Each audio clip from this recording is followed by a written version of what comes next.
Hello, Craig here. My first serious involvement with solar power involved buying two Renogy 100-watt panels.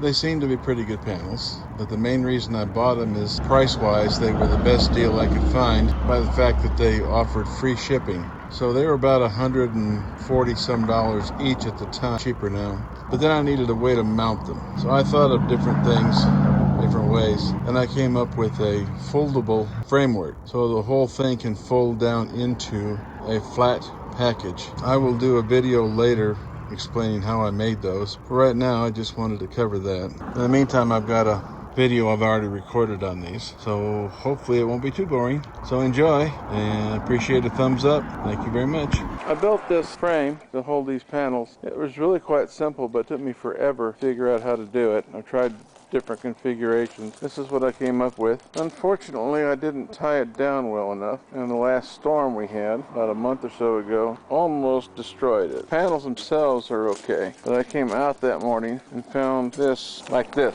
and as you can see, that is not desirable state.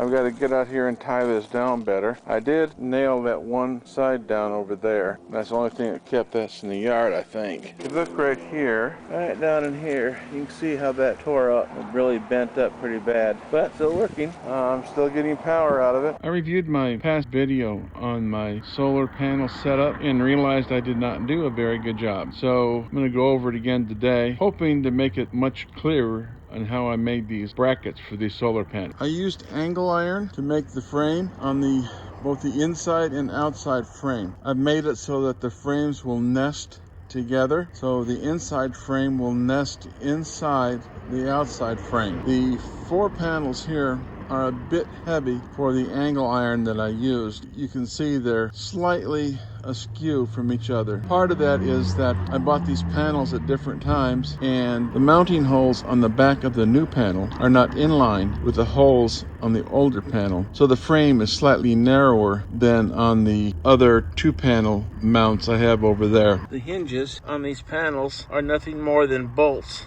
I was afraid that the weight might shear the bolts, but so far that hasn't happened, so I'm pleased with that result. The legs here are adjustable.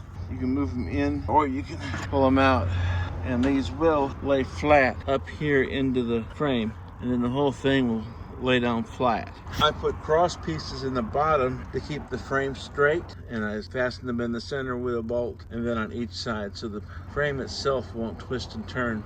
Give you a better perspective of what I've done here. A couple of the things I would like to improve is I'd like to pull these panels higher off the ground so it wouldn't be shaded so much by the garden, and I'd like to get 3 panels to a mount instead of 2 or 4. 3 panels just to be more compact, and 4 is just too heavy to handle easily. The whole idea was that I could collapse these panels down, just fold them into a flat panel as such, and pick up the whole thing and take it with me if we had to move. So that's about that on this update here. That's all for now. Talk to you guys later.